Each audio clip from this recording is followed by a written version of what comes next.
Samantha Kohlhofer. So Amanda, German last name. Don't worry about trying to pronounce it. Well, I'm German Irish too, so there you go. These Germans, they don't I'm care. We don't care. Exactly. I've just stopped telling people how to say it. It doesn't matter. It doesn't matter. So it was great to have you back on here, and I just thought, hey, you did such a cool deep dive into the 90s cinema and ever-changing pop culture and how things were made. So I was like, who better than to do the 2000s and 2010s, just kind of sum up different kind of diverse films that come out of there.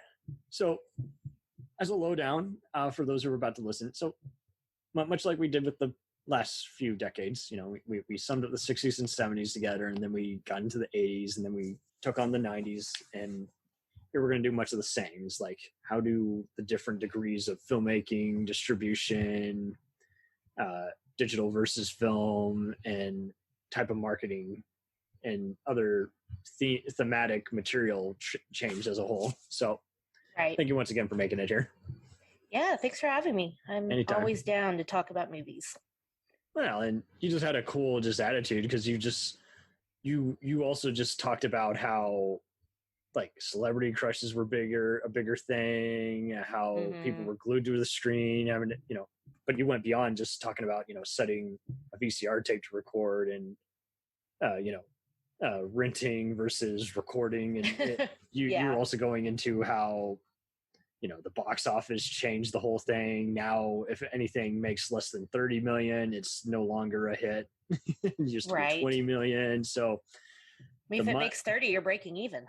Yeah. The money trends change. The different kind of experimental films become even more mainstream. Filmmakers who are kind of dwindling at the end of their career, like Brian De Palma and George Romero, are even showing up now and again. Big studio pictures are hiring nobodies who either keep doing more hackneyed entertainment or kind of disappear after one giant flop. We have a lot more music video directors. We have a lot of, again, just actors who were reality show stars or models. The Razzies are even worse this time of people are having to learn the very beginning stages of the internet. We think it's toxic now, but when it first started out, again, people were going on IMDb message boards to talk about this movie sucks, docuballs. It's just, we are seeing a different trend on what makes best and worst of the year. People are still buying into the whole thing on, hey, I can create my own blog and talk about movies. And there's so many critics I still love and still follow to this day, but there were many who I had to eventually, just like YouTubers, just reject after a while, because they're just coming up with such tired arguments like, this actor clearly knew this was a piece of shit. I'm like, they may have, or maybe they didn't, but they used the worst take, or the sound and type of production was just bottom of the barrel amateur. It's just, we start learning how people can become sensations overnight, and then they try to destroy their careers and label them as sellouts when they make a bad movie to follow it up with. You're only you're only as good as your last movie bullshit trend starts. I hate that. I hate that. I do too. And it's okay to have passion projects. It's okay to do indie films. It's okay to do favors for people who helped you out. And even if it's not a great movie, it's like, hey, this person helped launch my career. Oh, they want me to come do some shticky movie. Okay, I'll do it, because that's the kind of person I am. 1,000%. Who cares if your last movie was a, huge franchise blockbuster? You can still, actors have that choice, and I don't see why people have to be so shitty about it. Absolutely. I go to Metacritic way more than I do, I don't pay Rotten Tomatoes and IMDb any moment of my time with the user score, because it's just often bullshit, and it never adds up. And so this is basically where everyone kind of finds out different kinds of movies they can market. There's so many Pixar knockoff studios that are trying to steal some of that DreamWorks or Sony animation money. Blue Sky Studios is a big deal with post Ice Age projects, and like you said, in the 90s, anyone could become a movie star, whether it was a basketball player or a model, and they're still doing some of those leftover 90s trends. People are still coming out with forgettable buddy cop movies and dark comedies, romantic movies, and even just stupid, patriotic war movies that all of them, whether they're good or bad, just flop just because we're still reining in from the pain of the Iraq War and how that's politically dividing us then. And so right.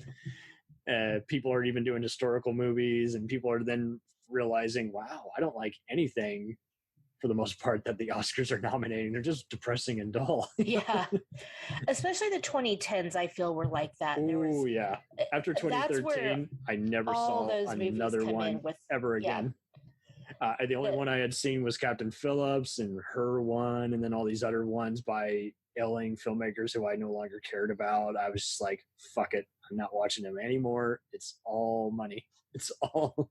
Yeah. And it's so wild how we have all these insider books and everything, and people still believe it's a fair contest, even though a DreamWorks book even cited how studios start doing the whole bidding and stuff they've been doing for a while, but becomes even more crystal clear. People start realizing how movies are made, more documentaries are even made, and they realize how so many actors started off, in schlock and then became big name stars after they did a hit sitcom or a bunch of hit movies. Mm-hmm. We see so many people kind of blurring the line between, going back and forth between a show and a movie. More of it's the rise of the character actor, I call it, because this is before in the 2010s where they didn't relaunch it and then they say, hey, how would a mega movie star carry a giant show now? Right. That prejudice is gone, like we talked about before. And you get people in that way. Mm-hmm. People start getting Emmys for like a surprise guest star appearance on a show that's typically a routine kind of procedural or sitcom, and people start wanting to be the first one who comes up with it, with the kind of programming. Right. Yeah. And especially with like Netflix and Hulu, and like with streaming services, it's so different. It's weird.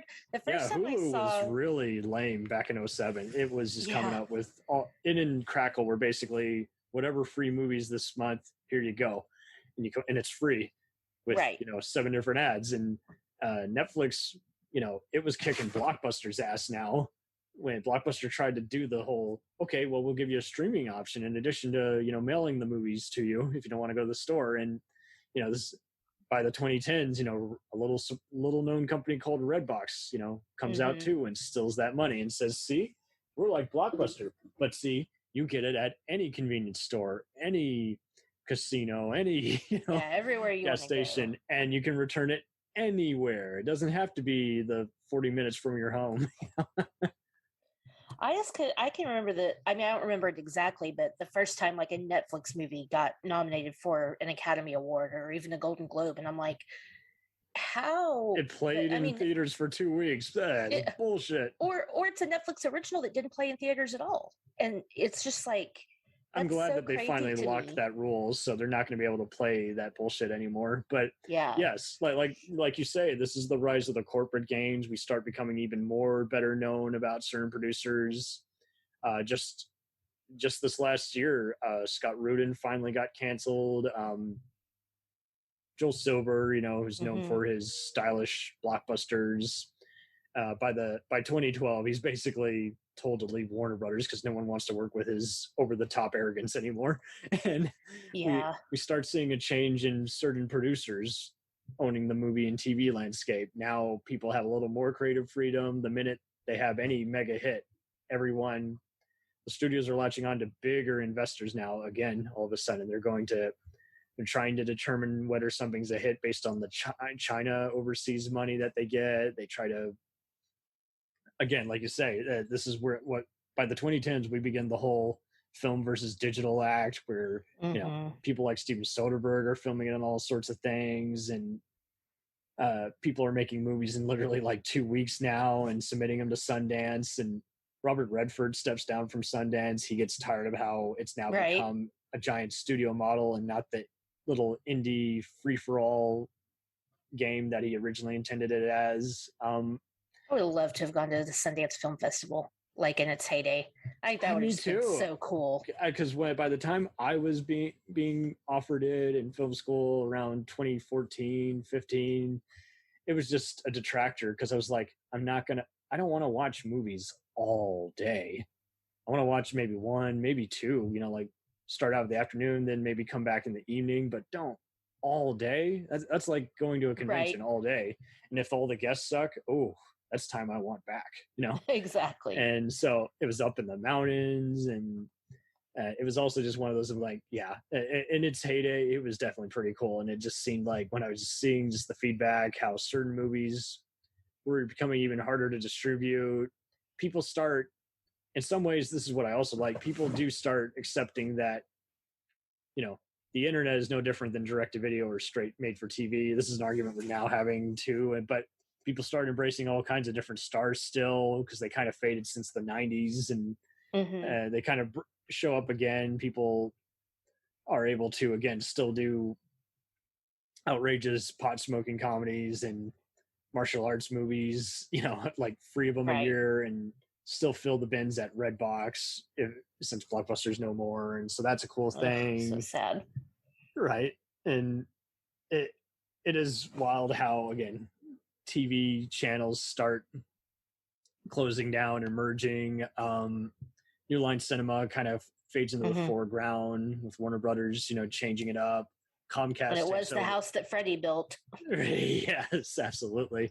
And there's no more Freddy Krueger movies, so what are you going to do? But yeah, after Lord of the Rings, they don't need them anymore. And then MGM, again, I surprised my father when I told him this the other day when they got sold to Amazon. He's just like, "Hey, Sony bought them?" I'm like, "Yeah, that's how they were able to come up with these new James Bond movies and all that." They got other studios interested in their shit, and Fox still owns some of the home distribution rights to select titles. So it's just interesting how we get more people buying other people, if not other studios.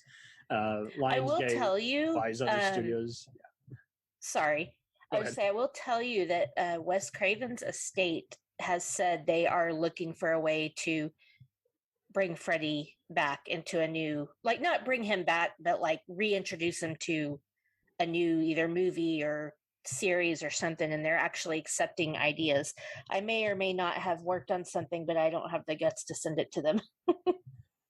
Also, I don't want to not get credit for it. So I love how you said it in the same sentence as guts. It's pretty about to rip open your spine. But if that makes you, well, and so that's interesting. That's a good segue here. We see a lot of remakes of popular movies, so then it becomes a fun kind of which remake sucked more or sucked less kind of argument. Yeah. And we could do a whole episode on that. That would be a great episode. So I guess you've heard how the fan theory that is often agreed upon and the studios reject, but it's kind of canon, technically, since it was knowingly done. But technically, Freddy and Jason are in the same universe as Evil Dead.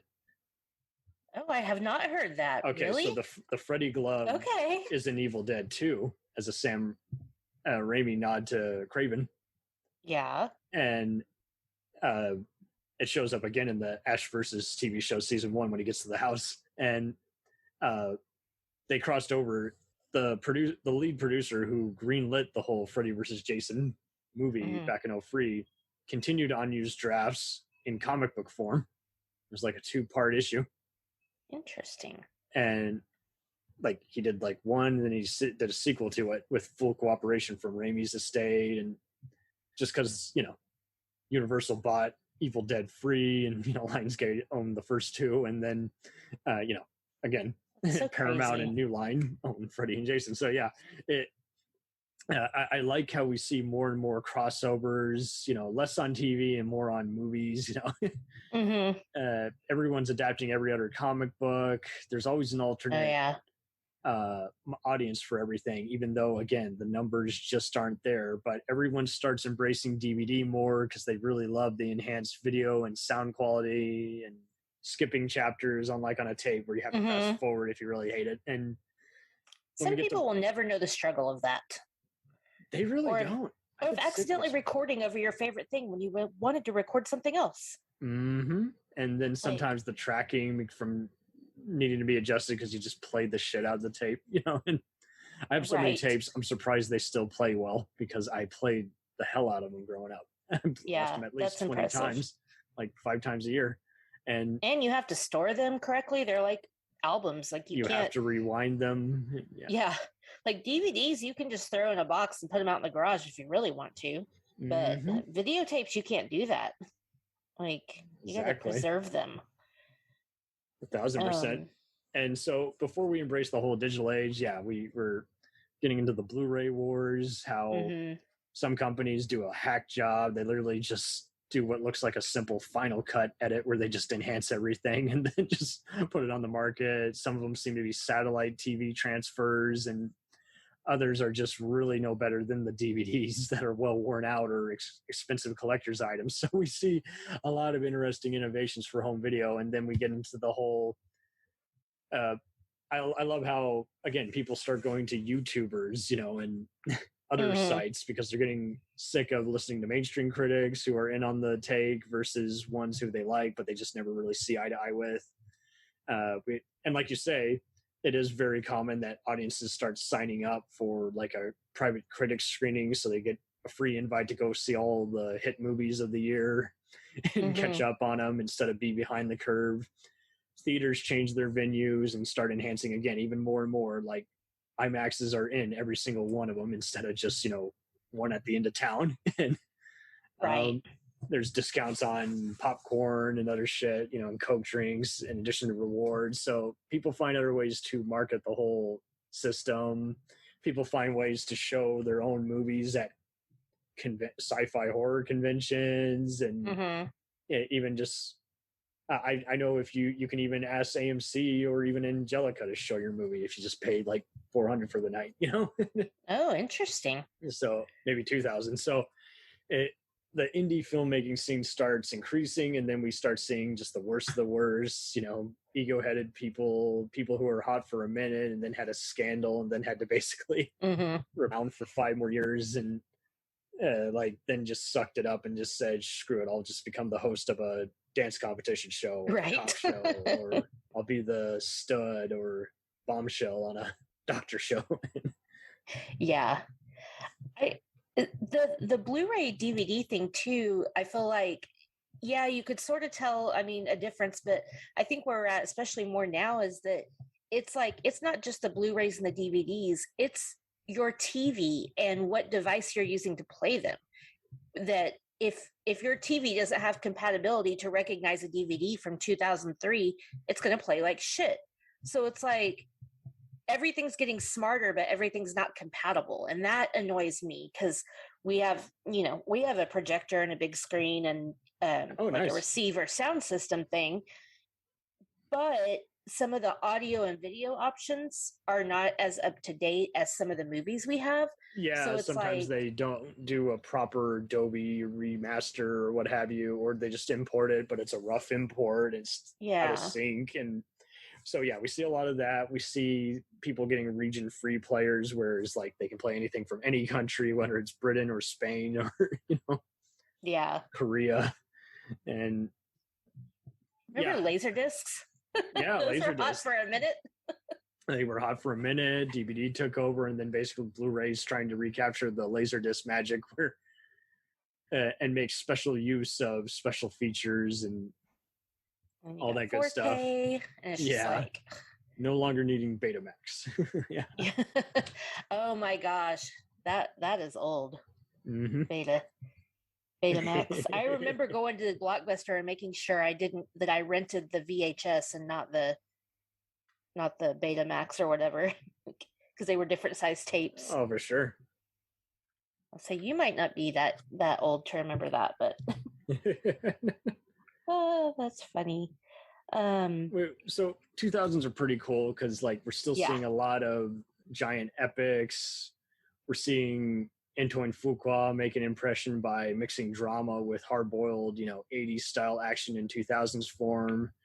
We're seeing Tony Scott and Michael Bay be, again, giant multiplexes who people either really hate or really love. And then we see, again, Ridley Scott is doing just giant historical epics, and Scorsese and Spielberg are still getting occasional hits in there and way long overdue acclaim. And then we start seeing, again, just more people are still making occasional movies on the side like they wish. Like we mentioned Sam Raimi earlier, but Joe Dante is doing them. Other people become very vocal about how the industry is changing, and so they then decide, fuck it, I'm going to do movies that I want to make. Right. we see more and more indie studios form. IFC, the Independent Film Channel, does a lot of them, and like you say, oh yeah, and it's a shame they don't show indies anymore. They become I know, right? Like everything I ever see on there is like, oh, okay. Not that they show bad movies, but it's like, okay, well, I know this one already. But yeah, I mean, this is like the big, I think, where we really start to see the rise of the indie movie. Whereas the 2010s, you have to basically be an indie movie to get any awards. But in the 2000s, it's still like a mix. But, you know, you get like just a few here and there, like Little Miss Sunshine or Juno. I'm glad you brought those out. Like, those are the rise of, the Fox Searchlight studio really does turn out quite a lot of great crowd pleasers that are able to find the perfect divide between movies that, those really have figured us out. Those entertain anyone, whether they're the kind who want a John Hughes kind of quotable high school drama or a pot smoking movie. Now here's one that's kind of just tender and very articulate about coming of age, and you got great actors and of different demographics all in them, intersected in it. And by the 2010s, again, we get even bigger breakthroughs. We get a giant LGBTQ breakthrough in the form of Call Me by Your Name. We get religious dramas by has-beens like Paul Schrader trying to once again do raw, energy in between, again, religious politics and other just very hard to market stuff that is just so emotionally rewarding and you think about for days. And unrecognizable performances from actors like Amanda Seyfried and Ethan Hawke. We get Get Out to be, once again, just a major movie for showing that Black cinema is still alive and well, and that you can intersect it with horror movie elements and insert some social commentary and dark comedy. Don't go in the woods. Again, with just some fantastic actors. Like, I like that the indie. I mean, Get Out is not really an indie, but it would have been if it had been made 10 years earlier. Blumhouse had pretty much kind of, and Jordan Peele, that was his first real big like thing. But Blumhouse is a big deal. But in the 2000s, that would have been like a small, and you would have had to go find it. And I'm glad that it got all the press it did, and that it got nominated for awards because it's a fantastic movie.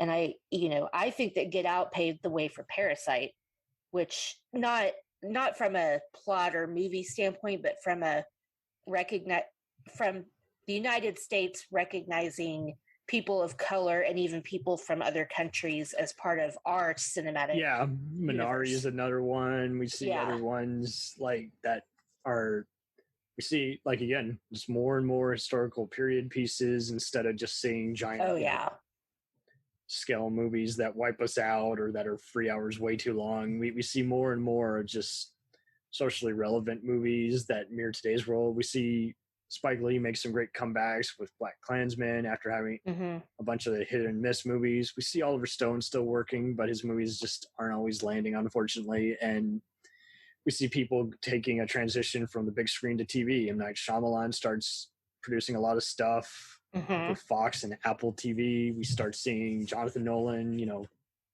brother and co-writer with his brother Christopher, start doing hit shows like Person of Interest and Westworld. Yeah. And he's already got like 5 other, Michael Crichton and HBO, projects lined up. Well, and I like that you get a lot of like big name actors that are doing, again, on streaming services, but like, for example, Reese Witherspoon's company that did Big Little Lies, and like her and Nicole Kidman working together. Like, that on HBO, that was incredible. And then Reese Witherspoon is doing so many, she's done, oh my gosh, what is that? The morning show. Yeah. The morning show, but no, she's adapted a lot of books. Like, they Little Fires Everywhere, I think, is the one. Little Fires Everywhere. Shankar Washington starring it. So Hulu starts racking in the dough and realizing they got to get more serious just because they're co-owned by both Fox and Universal. And I'm glad you brought up Big Little Lies, because that shows is like actors want to become bigger filmmakers, if not directors. They can just come up with the concepts and greenlight it and agree to star in them.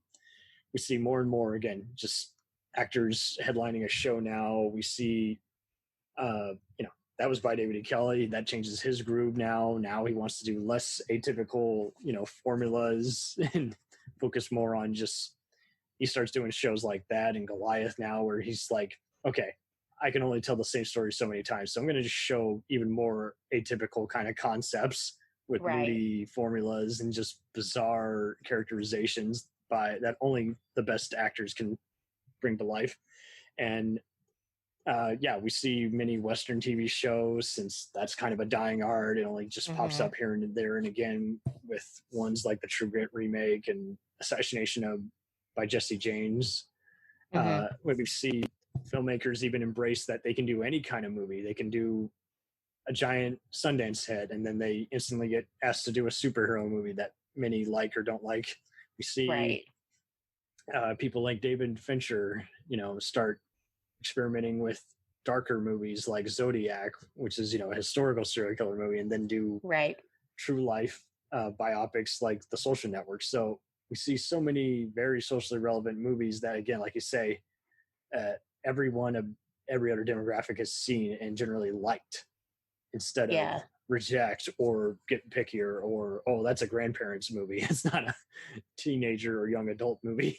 And you'll quote 5 years the down the road. 2010s are full of, just looking at my list, like full of movies that are based on true stories that are socially relevant. Wolf of Wall Street.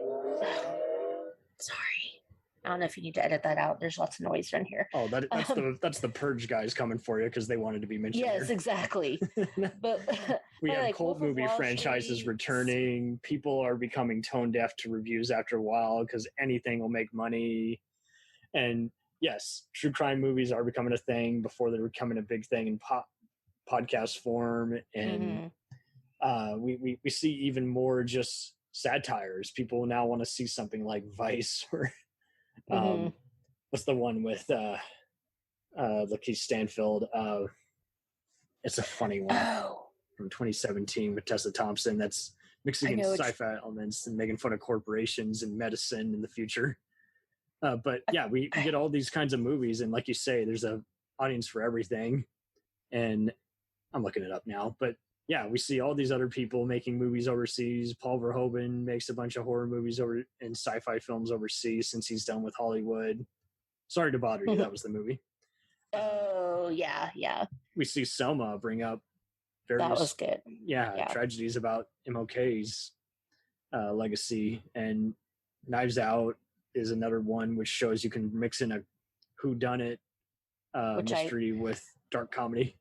I love Knives Out. Clue is one of my favorite movies of all time, and I feel like Knives Out was a good homage to that. Like, it just, I like the whodunit kind of mysteries, and I think that they're fun. And, you've got Knives Out, but you also got like Murder on the Orient Express, and which I know is more current, and then The Death on the Nile. But those kind of movies I think are a lot of fun. And with all the heavy shit, like Spotlight. We get a bigger increase in wanting to make 40s and 50s style movies to balance out just with some comedic relief. Yeah. Instead of just, it must be based on a comic book or a TV show heading to the big screen. We see... Or a true story. Right. Or a true story, or a depressing, court case. Right. We see more and more Goodfellas-esque kind of movies that have darkly comedic narration met with Departed, and there's Departed, there's I, Tonya, which is I think a good look at just the most. I really liked I, Tonya. Oh, totally. And just we see all these stars becoming bigger and bigger because they're taking more chances and they're becoming producers on every kind of movie. We're seeing more and more options, even though we're getting frustrated with lots of other movies that don't necessarily add up after a while. And then every other sci-fi movie from this point on basically wants to be like Avatar. We see an increase in wanting more and more expensive special effects, and then we encounter lots of flops like Jupiter Ascending and John Carter, and some people are like, oh, they're not that bad. But see, that's the other thing. Then we start seeing more and more producers become more and more spoiled on what they think will work, and then getting so stuck up with, oh, it's not what they want. It's like, well, how did you market it? And so it's becoming interesting seeing all the studios showing that they're not bulletproof in any way, shape, or form. Disney and Paramount and Fox buying and are having to rethink this all. And yet it seems like Universal's always getting by with a Fast and Furious movie or with a surprise hit comedy, and that's under budget. And Lionsgate is still figuring out how to do independent business, like bid on a giant. In the 2000s, they would bid on movies like a Darren Aronofsky depressing film or something like Monster with Charlize Theron, and then cult movies like Saw. And so then they start amping it up with the 2010s by basically distributing a lot of the 80s, 90s throwback movies like The Expendables and Now You See Me. So it is Now You See Me. Yeah, it is interesting how Now You See Me. I mean, you were talking earlier how Knives Out was kind of the next clue. You're getting more and more of the same formulas that people still love 20 years later. Like Ocean's 11 is literally 10 years later, you get Now You See Me, and it's different, but it's similar, and yet it's just showing how everyone just wants a little more of everything. If you change it up enough, get actors to play unrecognizable roles that you'll talk about for days, you're guaranteed you're gonna be watching it every time it's on USA Network or TNT. And right, for sure. This is then where we get into the whole: do you cut the cord and go with streaming, or do you give it up altogether and go with buy everything on Blu-ray? Do you just or do you stick with cable TV and just watch whatever you can on a late Sunday afternoon, just like the radio? Wait for something to be played for you, right? Just hope for it and give it a record.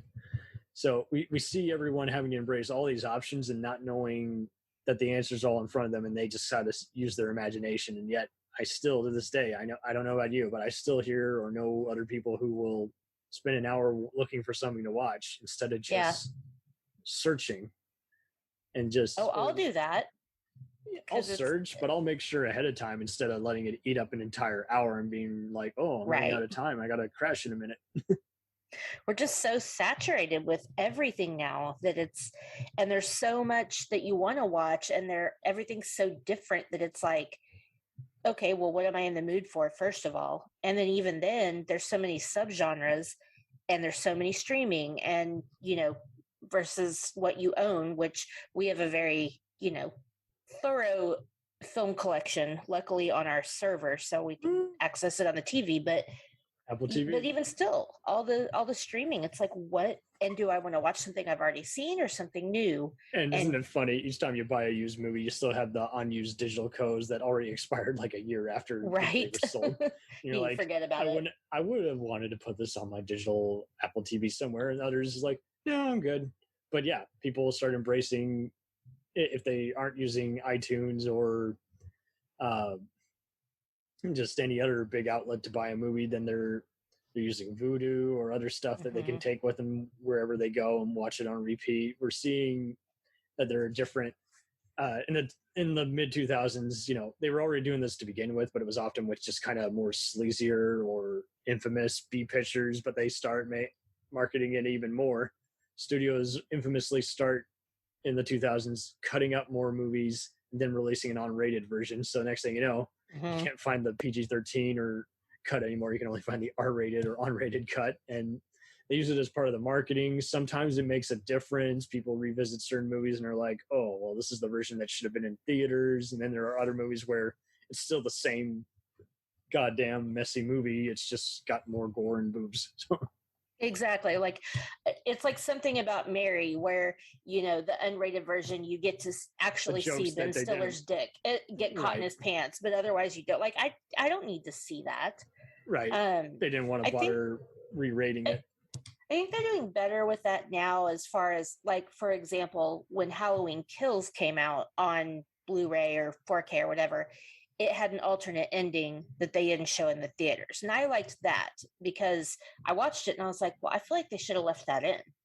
But it at least was something that added to it, and not just like, oh, okay, I got to see somebody's boobs. Okay, great. Right. And they actually thought about story structure and give you the option to play a movie with an alternate ending instead of, oh, well, there's this content we're told that the producer likes that we should put back in. Yeah, exactly.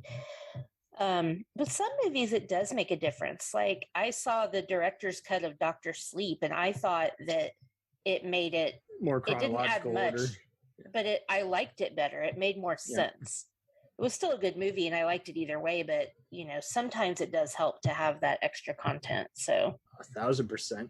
You hate it when a movie just feels like it could be anything. It doesn't really add up together. And we'll return after these messages. Do you ever find yourself thinking about who would win in a fight between Goku and Superman? Hi, I'm James Gavsey, and on the Who Would Win show, me and my co-host Ray ignore anything important happening in the outside world and debate fictional battles between characters from comics, movies, and video games. We got a new show every week, and almost always am I the winner. Yeah, not true, Ray. In the past, we've discussed such matches as Captain America versus Darth Vader, Solid Snake versus the Iron Giant, classic matchups like RoboCop versus Terminator, and even the Muppets versus Sesame Street. That one was crazy. So if you're a fan of geek culture and love a spirited debate, check out the Who Would Win show wherever you get your podcasts, or check us out at whowouldwinshow.com.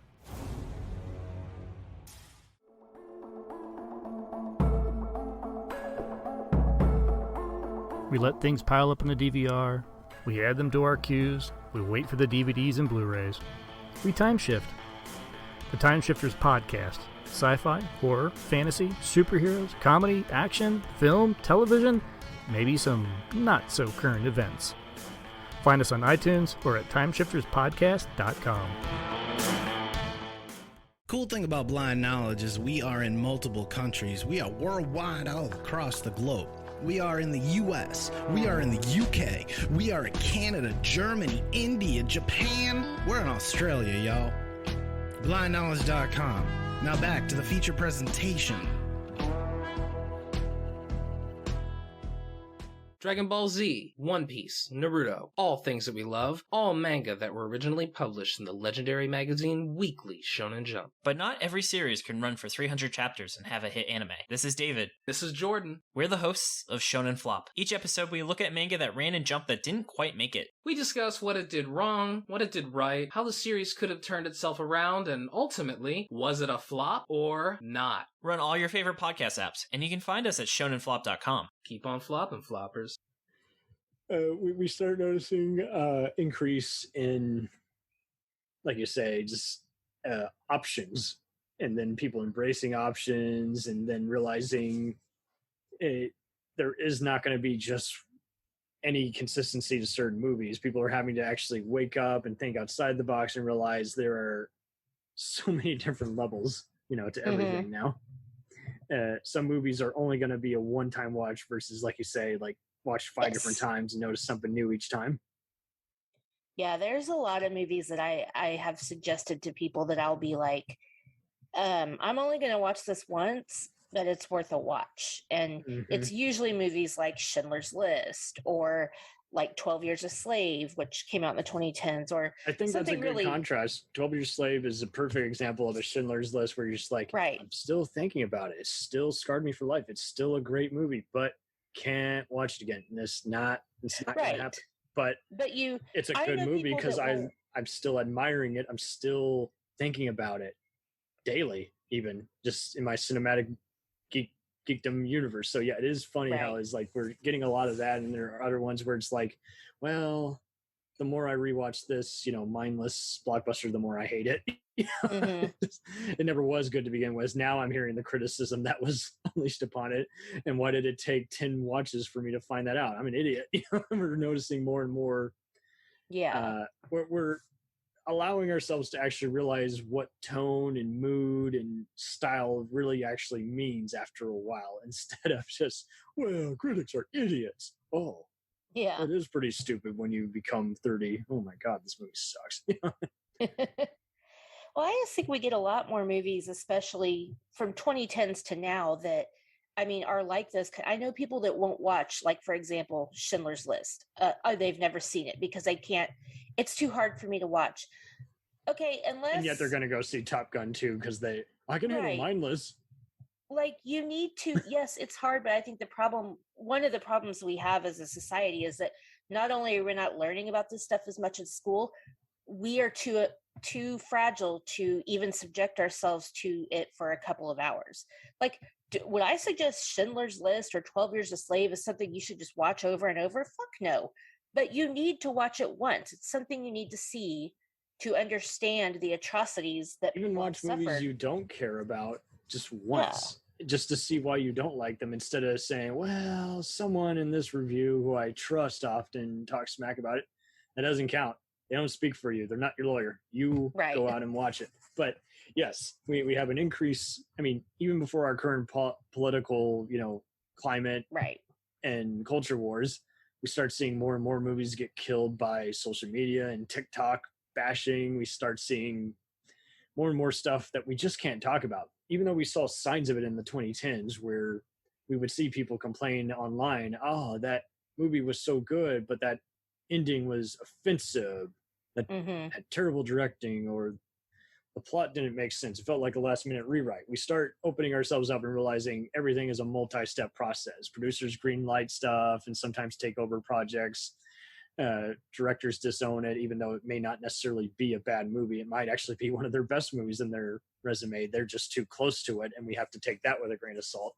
We start seeing movies that also, just like you say, is like, we see other movies like Brokeback Mountain and Crash, which get into other culture wars before there were culture wars, where people are like, Crash is hard to watch. It's so good that I cringe when I watch this movie. I love it, but I understand. That's the point, though. Yeah. That's the point. It's supposed to make you uncomfortable. You're not supposed to be comfortable with Sandra Bullock using racial slurs. I compare it to Falling Down, where it's just, we're having movies that, again, just more and more hard to talk about subject matter, and actors in unrecognizable roles. And then Brokeback is another example of, there's many people who are homophobes and it was dead to begin with, and then there are others who is just like, it's good, it's not great, or it is good but it's so sad. Oh my god. And so but people need to face this shit. Like, you have to face the shit once in a while. You can't just pretend it doesn't exist. You can't pretend it doesn't exist, and you can't, you should still just see every movie once. Just don't call yourself a film buff if you're refusing to see certain kinds of movies. Check it out and then use your words instead of, we start seeing an increase in more bloggers ranting. And I'm telling you, that's where I just really got turned off after a while, especially because again, you get an increase on. We all have a voice now because of the internet. So now having a voice, and it's like, I mean, I have a fucking podcast. Right? So do I. And who would have thought? I also have a blog. I also have a rule of no defamation of character. You can say, I really don't think so-and-so is worth their weight as an actor. They're just very bland. That's better than, I hope they burn in hell because I can't fucking stand them. It's like, no, that's not cool. They have to do a job just like you. It's okay to not like them. And this is where we kind of figure out how crazy the whole stardom factor is, how certain movies just don't ever make any money, how some people literally are born overnight and we're finding out, wow, they're a good actor, but they're an absolute dickhead in interviews or just dipshit on set. Without their lines, they really don't have a voice. But hey, acting. And so we're having to learn to separate the person, all the Julia Roberts and Tom Cruises of the world. We're having to realize, okay, good actor, kind of stupid person, but it just happens. It's a part of the deal. Oh, I love Tom Hanks. I think he's a good person. No, Cruise. Oh, Cruise. Okay, sorry. I thought you said Tom Hanks. I was like, what? Why would I? I don't know. Why would I hate on America's Dad? No. You know what? So talking Cruise. About Cruise. Cruise. Cruise he's good for Cocoa Puffs. Good actor, just stupid person. The one thing I did it's two movies and they both have the same actor in them, but I think I liked that they did these kind of movies with bringing up historical things, but telling. Yeah, we have a lot of historical fiction. We have a lot of cool counterparts to that. That's so true. So the two I was thinking was Inglourious Bastards and Django Unchained, which I know are both Christoph Waltz, but I think historical fiction is cool because you get to see at some level how things were, but you also get this entertaining. I mean, Inglourious Basterds is fucking amazing. It is such a good movie. When he's like, "Congratulations to you and your cows," or whatever. This milk is delicious, and he's there to kill them. Like, what the fuck?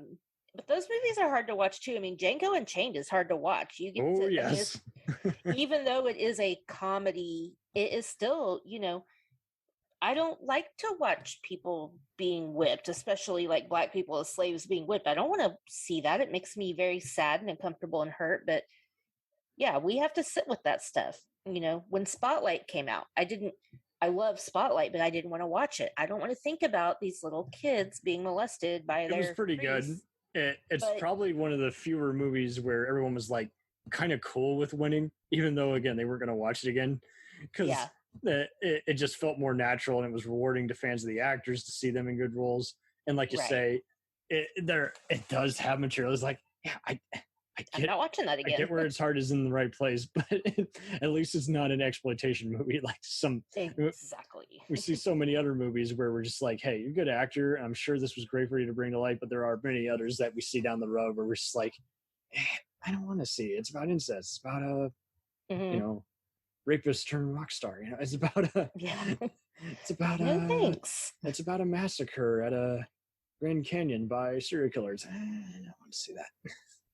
I mean, I think as people, unless it causes you trauma or triggers a trauma response, if something makes you uncomfortable, you need to watch it and you need to sit in that discomfort and think about why it makes you uncomfortable. Now, if it causes a trauma triggered kind of response, then I understand why maybe people, there are certain movies I can't watch for that reason. But other than that, people need to, it's okay to be uncomfortable. Time to pucker up. And the 2010s were good at that. Yeah. Not everything has to be icing on the cake. Sometimes it can be just the other meal that you don't want to eat, but which is good for you. Yeah, exactly. I guess like the stupid salad. You're right. You don't want to do broccoli or spinach. Too bad. This is what we're doing tonight. We'll just put a ton of cheese and tomato sauce on it. Just get drunk. As long as you don't start crying, it's okay. Take your sorrows to the bedroom. I really liked what they did with horror in the 2010s. I was thinking about The Babadook, Hereditary, and It Follows. I really liked, and Get Out, which I sort of consider horror, but not really. But I really liked more of a dark comedy with a freaky ending in the last 10 minutes. But I'm hit and miss on it. Social commentary. I do like the rebirth of the George Romero type social commentary. I do like. I went and saw Oculus in the theater. I was like one of 3 people, and I was blown away. I'm like, see, people can do a freaky. It was that was the birth of Mike Flanagan, who later went on to do Dr. Sleep and what's the other one? The Gerald's Game and a bunch of the other just experimental kinds of movies. And I like how Scott Derrickson does. What's it called? He starts becoming more than just a genre guy and trying out the sinister films as well as other just kind of freaky stuff that we hadn't really seen since the 80s and 90s, but we kind of see the return of just cops going after supernatural menaces, kind of like Fallen in The First Power and a non-trashy version of Shockers, so to speak. We're seeing movies that is like, okay, Shocker. So what a shock. But yeah, we're seeing more and more movies that are similar, and yet they're kind of doing their own take on it. And it's like just more the return to the demonic exorcism kind of thrillers, the more instead of just the billionth, like you say, Star Wars or Alien knockoff, where you're just like, give me a break. And Hereditary is definitely an example of, like, it's often been called Ordinary People meets Hellraiser. So yeah, A24 becomes a big studio, and it's just got bought by Apple, so that'll be interesting to see what they churn out. Everyone's buying everyone. Sony does a few other companies on the side, like Screen Gems and which Screen Gems has done some good stuff. Yeah, I'm trying to remember the name of the one that was Oh, it was another one that like produced a bunch of big blockbusters like Looper and Olympus Has Fallen. Oh, it lasted for like 3 years and then closed down. It was like, that was a cool logo and right. atypical projects. I'll look it up. But okay, it is interesting how we see more and more independent companies. We see Open Road Films, which often gets a lot of Fox distribution.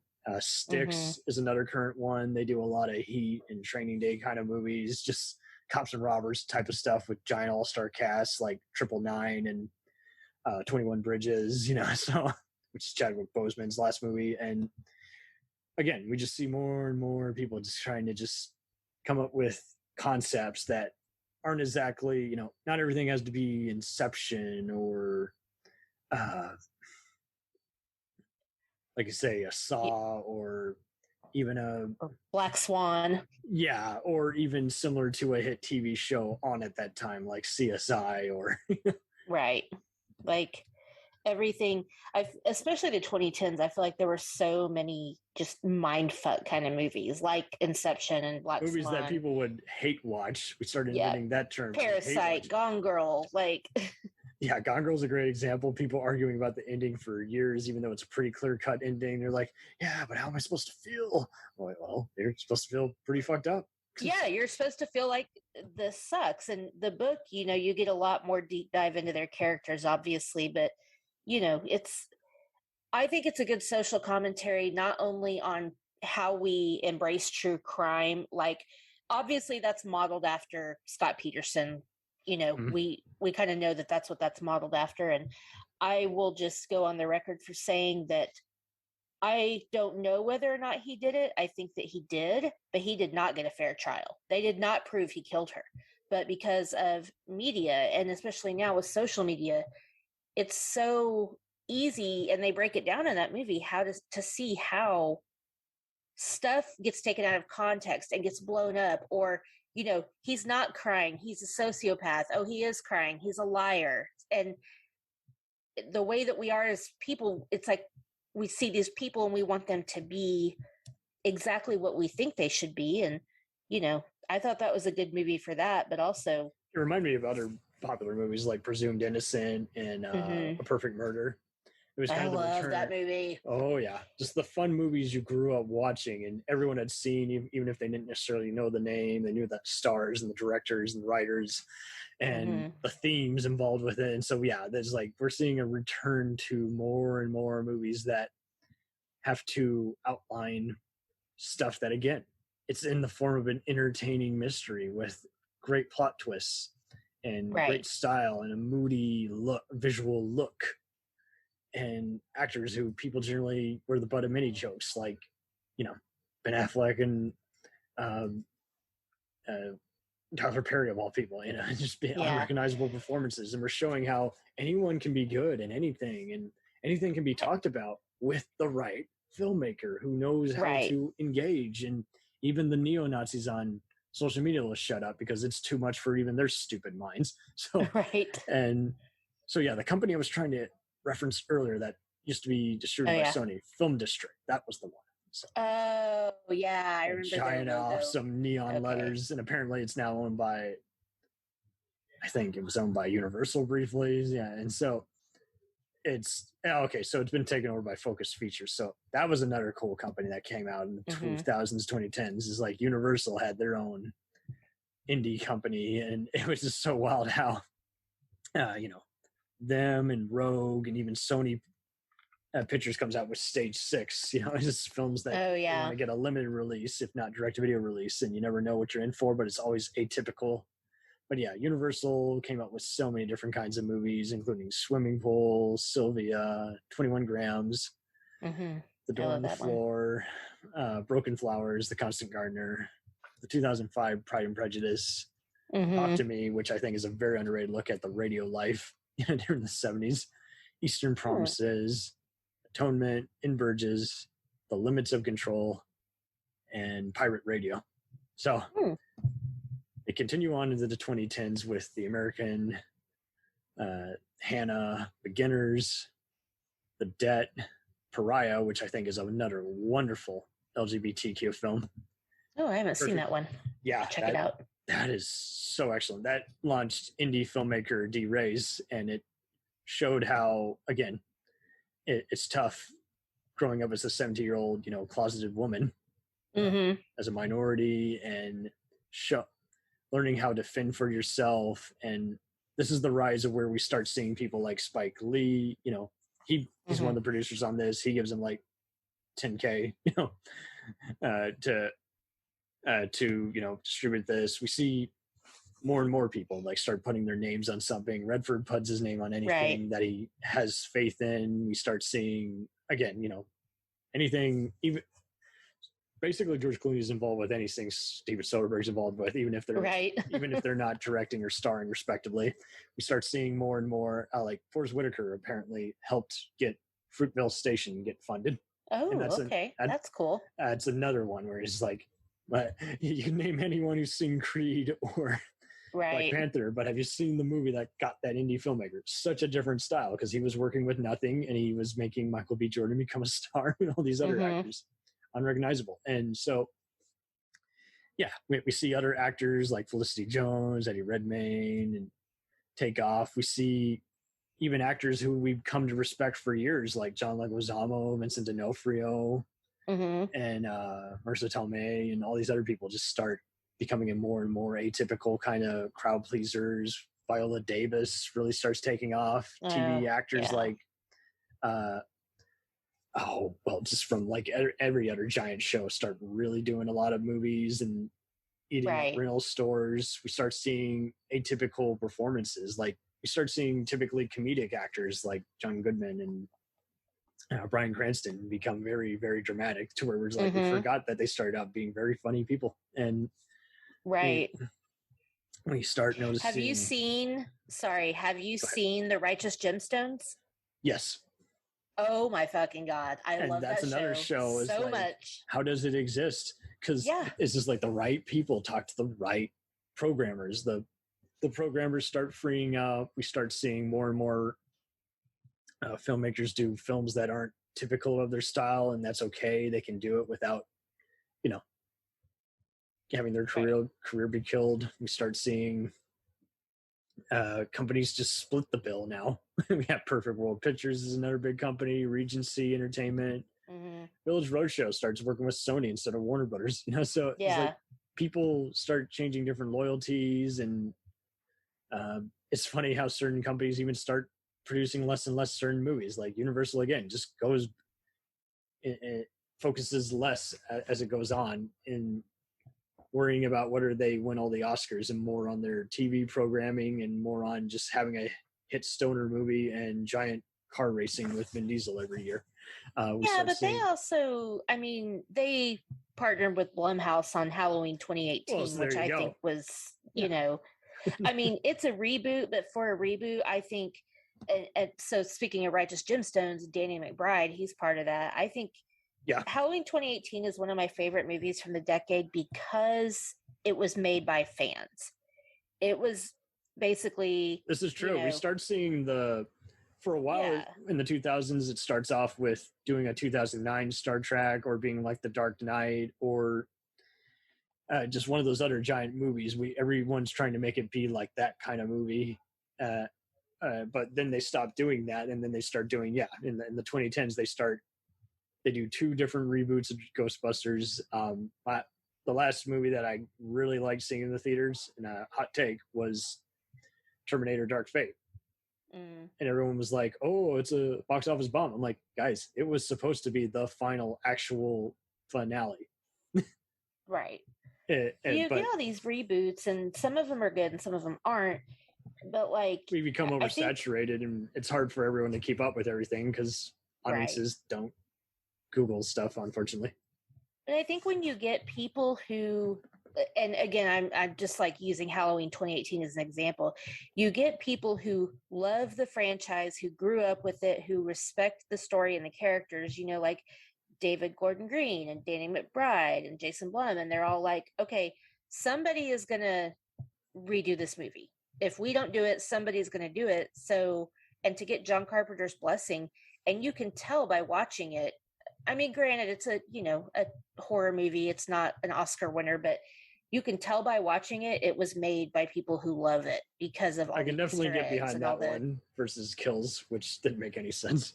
It was a buffer film, in my opinion.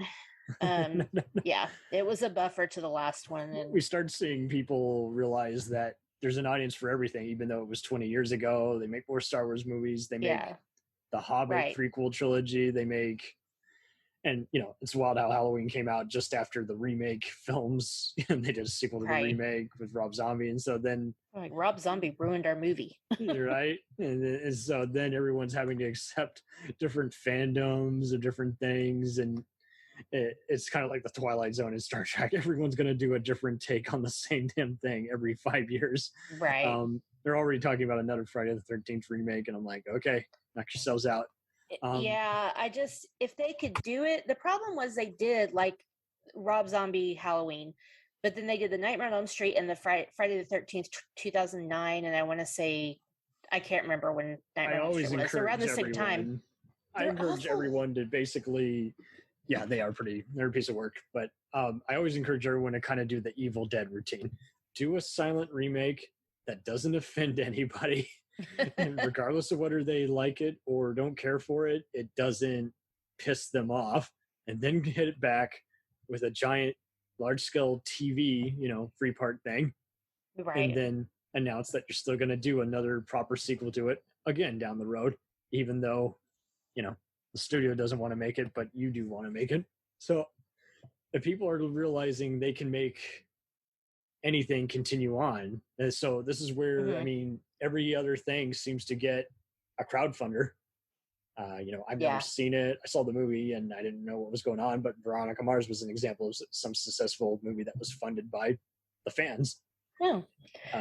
Comedians start doing it, more filmmakers start doing it, and they use that as part of the gimmick, saying, hey, here's what you paid for. Super Troopers 2 gets funded. That's what I was about to say. Super Troopers 2 is the same thing. Nice. So it just shows this, like, everyone also learns to just kind of just be like, hey, I may not have left much of a lasting impression, but kind of had a fun time. Fun time. We start embracing that some stuff just there is no point in really critiquing it, because you kind of already know whether or not you're be the audience of something to begin with, and you can silently agree. So like you say, it does get a little more progressive with, again, fans finally getting behind the camera and showing what they got, as well as just studios taking a gamble once in a while and saying, I really am sick of dealing with this in development hell title. I'll give it to you. Knock yourselves out. And so, we do see those kind of just Blade Runner or Unforgiven type scripts, the scripts that have been kept away for years and then finally got made because, out of peer pressure, they're about to lose the rights, don't want to, pay $5 million back. And then, in fact, that was one of my other favorite movies I saw in the theater, the Blade Runner 2049. And it's like, perfect. So give me the first 10, 20 minutes. You're trying to recreate the world, have some homages, and then boom, you're building upon the beloved world that you recreated. And then you're building another complicated mystery, and then just breaking our hearts once again and wiping us out, and then saying, man, that was amazing. I think I just lost my soul like the evil bots in that movie. Those movies are a little outside my scope. I will say that. No, all good. The rise of the, end of world sci-fi blockbusters, are just not really my jam now. Like, they're just a little. I will admit, I am not a Mad Max fan, but that does surprising numbers because it's just it's Fast and Furious in the future. And right. I think the reason it was a big success is just it was a very straightforward gimmick. And so when we keep seeing that some movies, even if you don't like them, even if they're too generic in some ways, like they keep doing major stuff overseas because people like the characters and the concept and just the experience, even if it's on a small screen. They love just having their attention just taken away for a full hour. So we see an increase in other stuff like that, like some other superhero movies. I think James Mangold is a perfect example of someone who started off as kind of a workman-like guy and then kind of just kept coming out. Like everything to him is a Western. So, you know, Ford versus Ferrari, perfect example. You think going in, oh, it's going to be a stupid guys movie about cars, and then it ends up being a giant historical movie about inventors. Yeah, I loved it. It was really good. And I was so surprised. I'm like, hey, the gal from Outlander's in this. Oh, nice. Yeah. The Christian Bale. So freaking Batman. Yeah, I didn't really want to watch it, so I'm with you. I actually Batman and Jason Bourne. Yeah, I figured it was going to be good, but not great or overrated. And I was like, no, just right. Just right. Yeah. The Punisher, Jason Bourne, and Batman are all in this. That's great. And, right. and well, yeah, and I think, you know, I think Mangold is going to, hot take, I think he's going to kick ass with this upcoming Indiana Jones 5. I think he's going to I hope so. Because just after seeing Ford vs. Ferrari, I'm like, no, he surprised me with that and those Wolverine movies. I think he's going to get even more emotional and provide the perfect mashup of practical stunts, expensive tone establishing shots, and just utter brutal escapades. So. Yeah, I don't know. The Kingdom of the Crystal Skull left such a bad taste in my mouth that I'm kind of like, let's hope that it's good. You know, I don't think they can do anything worse. And I think even then, with low expectations, I think with the cast they've assembled with Antonio Banderas being the villain, it'll be pretty cool. But we'll see. It could very well be another misfire. It could be very well be like all these other movies where that's the second worst reboot. Why, you should just stop. But yeah, we start seeing more and more.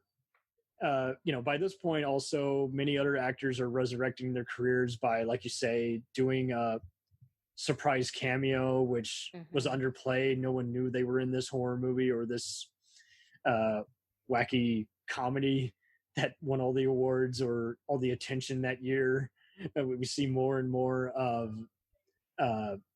beloved actors in their you know, way past their prime now doing, you know, tough guy out for revenge movies. That opens up a whole different channel. Is like we start, you know, aside from the Expendables, we start seeing again, Denzel Washington does it with Man on Fire, and then later with The Equalizer a decade later, and then Liam Neeson, of course, you know, with Taken. And then it's just so interesting how then they base that second, or in that case, fifth stage of their career off of those movies. And then they're basically becoming rivals again with the with Stallone and Tom Cruise, and even newer guys like Jason Statham and Vin Diesel and The Rock. And The Rock is then kind of joins Kevin Hart for a while there and just saying, let's just do wacky movies that are stupid and are guaranteed that everyone will see it. Let's do Jumanji. Let's do Central Intelligence. Let's do a kids movie where we're doing voiceovers. Let's do Financial Security. So is Central Intelligence the one where they went to high school together? Yeah, and they find out The Rock is a crazy spy. Yeah. I liked that one. I thought it was cute. I mean, again, it's, you know, just something to entertain you, but I thought it was pretty funny. I thought it was very funny too. I think we see a huge increase in, I mean, with Hitman's Bodyguard, we kind of show that people still want to see a Rush Hour 48 Hours type formula instead of the billionth, you know. Obviously there's plenty of other Die Hard, Lethal Weapon type blockbusters that do pretty good bank. We see, again, you know, Gerard Butler becomes bigger. He was kind of the has-been guy who everyone was kind of underusing in shitty comedies, you know, post 300, and then he makes a comeback with Olympus Has Fallen. And everyone's like, you know, critics really are, I love them all. Yeah, I am actually one of the few to have seen them all in the theater and just get, and just literally just like, hey, the tone was different in each of those, but I can't lie, I couldn't do it better than that. That's pretty badass. That's pretty dope. And so, yeah, we see even more brutal movies coming out. We're seeing more people where even gimmicks like, you know, the 2000s unleash even movies that you can't even just, you know, you talked earlier about movies that, again, you have to force yourself to see, even though you think, you know, how it sounds is kind of mushy or generic. We see even more movies that essentially sum up just survival sequences. You know, we Redford did this one where he's lost at sea, you know, all is lost. We see in the 2000s, we see more claustrophobic movies that often that's what movies become marketed as. Like, we're going to give you the next panic room. We're going to give you the next phone booth. Hey, there's some Holly Berry's out in a movie where she's got to catch a kid. It's Taken meets Cellular. Yeah. we see all of these other movies where it's like this shit wrote itself, and it's pretty dope. It's pretty good for what it is. People are talking about it, even though the plot left a lot to be desired in the last 10 minutes, or the music was kind of weepy soap opera-y. It's like, hey, you enjoyed yourself. Ryan Reynolds. Yeah. The first time he gained my respect. I just knew him as the guy who was just in all, dorky movies like Waiting and one of the Blade movies. And, a few years before Deadpool comes out, he's in this movie called Buried. And I'm just blown away. I'm like, see, you can take this Spanish crew and they can assemble a movie with these American and Canadian actors, and they can do this horror action movie where a guy is trapped in a coffin in the middle of Mexico by a terrorist held for ransom. And it ends sad, but yet I'm blown away by it. And I'm thinking about it for days. And it's one hell of a movie, because how much suspense can you drive in a movie which is set in one location? Right. A lot. It doesn't have to look low budget or be self-indulgent. It can actually be pretty good. That makes it a lot harder too. Like, I remember, this is from the 90s, but Misery did that very well. Misery did that well. And so, it's like every other movie for a while, it seemed like if it wasn't a zombie movie, home invasion movie, or just a bunch of college pals hanging out, and just they did a John Cassavetes thing where basically they filmed their acting buddies just talking over the weekend, and that was the movie. It was like now they're having to think even more outside the box and figure out why they find it very appealing. And I'm with you. It's just so wild. It's a very good time for movies. Totally good for time. Sure. Totally. Well, yeah, that was I know I have a long list of movies now that I need to go back and rewatch. What? I think we gave everyone a mindfuck here. I mean, there's just so much versatility and a lot to choose from. I mean, just depending on as much frustration as I have with some movies that just piss me off, I can't really say that there aren't plenty of options. I think this is the year where everyone has to learn to grow as people. Defend yourself, to defend what you love, and more or less go out and see it. You're gonna see it anyway if it's got a famous filmmaker or star that you adore. I just say fuck all the keyboard warriors at this point. I mean, fuck all of them. Fandom has gotten very toxic, and I was on a Halloween fans Facebook page, and I had to get off of it because people were so toxic. It's like, I can say Halloween 3 is a great movie and I like it. And if you don't like it, that's fine. You don't have to, but you don't have to make me feel like shit about it. Oh, same thing with Star Wars, right? We're getting into the prequels versus the sequel trilogy. And it's like, I always become a buffer. I'm always going, hey, at least everyone loves The Mandalorian. And that shuts them up. People have too much time on their hands to be, if I don't like it, I'm just going to say it as that. I really found the ending of one of those really bad. But hey, I think everyone is learning to appreciate Halloween free. So boom. It is hard to tell people that sometimes. They're just like, no, there's only one right answer. I'm like, oh, come back. Come back. Who told you that's how the world works? Because that is not the way it works. Idiot. Idiot.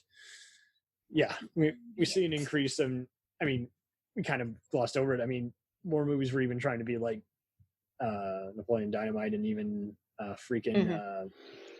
Blair Witch, where people rent out equipment on a camcorder and make a movie with easy to get actors and become a success, because again they worried about the story instead of how it looked, and and they believed in sometimes people can appreciate that raw, unedited, if it is done the right way. We see more and more people who just seem to act like everything is easy to figure out. And it's like, no. Some movies, movies like Sicario work because they spend more and more time on just the concept, the feeling. you've already seen, cat and mouse, cops and robbers, FBI agents versus cartel in that case. So what did it focus on? Why was it a success? It was a success because it tackled all this tricky, hard to talk about stuff, war crimes, shell-shocked, rookie versus veterans who've been doing this way too long and technically should be prosecuted. Like Training Day. Right. Training Day and Heat, just people who know nothing and who, if they report the other bad apples, then they're going to be read the Patriot card and told to step down. So it's like, and certain people are able to talk about that. We see, I even glossed over it a bunch. I really love Paul Greengrass and his work on Bloody Sunday and Captain Phillips. It's just, there's many people who do the docudrama thing, and if they're not doing a 12 Years a Slave kind of period piece, which wipes you out and makes you go, man, I'm thinking about this still a decade later. And there's so many other people who start trying to, again, think outside the box and just focus on the feel. The studio chose all the actors and cinematographers they were going to work with, but they already had their shots figured out in their head and knew how to convey it. And Neil Blomkamp, I love how he's given an apple by Peter Jackson, who was also at the second stage of his career after doing, dark comedies and horror movies. After Lord of the Rings, everyone, realizes there's more than George Lucas's Industrial Light and Magic that can do, or Digital Domain that can do special effects. Weta starts inviting, again, more models and digital work and making it look just brilliant with the Planet of the Apes films. And they allow, they work with Neil Blomkamp on his, again, Elysium and District 9. And it shows that you can have all these other cult filmmakers who could do all sorts of different, R-rated mayhem. And I love District 9 especially because, Elysium talks about how basically healthcare is going to be even more fucked up in the future, where basically corporations are literally going to take your leg if you owe them money. And that wasn't easy for everyone to talk about. And I'm like, you pussies, you got to talk about something. But you need to. You need to. And District 9 talked about stuff that most people don't want to talk about. They don't want to acknowledge it. I'm like, it's about apartheid. Yeah. It's like, well, why do you think it's set in South Africa? It's not just the fact that he's a South African filmmaker. So much like that most people, like, as in people Gen Z and older or younger, they don't even know what apartheid is. It doesn't exist anymore. It hasn't existed for a long time. Even though you see elements of an Avatar, and everyone's too stuck up in comparing it to the other movies. And it's like, and guess what Mohicans and Ferngully were dealing with? Apartheid, racism, conquering. Exactly. Two cultures coming together over love, and then finally saying, I guess we can get along now that we had a good dickin'. Yeah, exactly. That makes everything better. It helps when you're in love. Yeah. I'm still not going to invite. I'm still not inviting the angry Uncle Kyle and Aunt Karen to dinner, though. Yeah, I don't blame you. Well, thank you ever so much for being on here. You thank you for having me. Anytime. This was even better, I think, because you basically got into more of the movies that are a big, giant fan service, and I was just talking more just about who bought who and who says what and who determines the rest of their career from that point on. And so this was fun to just kind of just like this deep. Yes. Very deep dive. We'll talk about another chat soon, and I'll get off my ass and for sure soon, definitely by the fall. Where can we find you on the media? The media. The socials. I host the Sip List podcast, and take a sip each time she says the name. Yes, sip whatever is closest to you. No, next time there's a convention in town for podcasters, we got to get together. I know, I want to, and then you should come on the Sip List as well. I'm sure we can think of a top 5 to do. Anything. Pick a random actor. I'll be like, fuck, I'll do it. Yeah. Everywhere, like Facebook, the Sip List podcast, Twitter, it's list_sip, and I'm pretty active on Twitter. And then it is a good show, guys. Please check it out, because thank you. Not just because I'm stroking the ego, although I love to, but really, I appreciate it. You guys really are pretty progressive, and it's just a fun kind of wine and dine kind of, so to speak. Everyone's having a dinner book club, basically. Yeah, I mean, we aim to have fun. It sounds more natural as opposed to, let's do some heavy editing to make it sound like we're doing, we're putting a movie on trial, or we're doing, what have you been watching, 40 minutes before we finally start talking about the subject? No, you're pretty on key. You're pretty on key.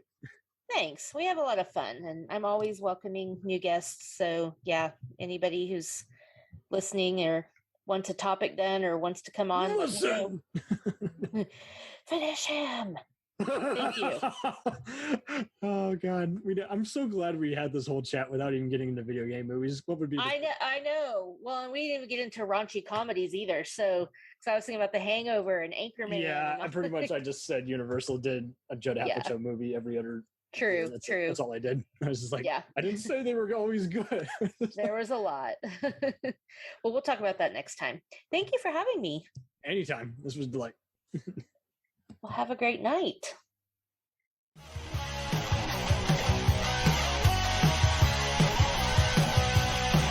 Follow us on the web on Facebook, Twitter, and Instagram. The podcast is available on Podbean, Spotify, iHeartRadio, Anchor, Apple, and anywhere else podcasts are available.